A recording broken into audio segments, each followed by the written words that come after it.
Okay, so here's is a simple way to head clean your brother printer without removing any head parts. Just by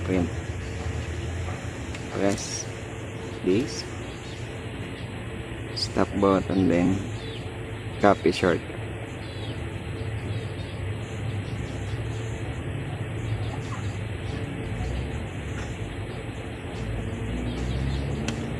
and then the lights, and turn that, then press these two,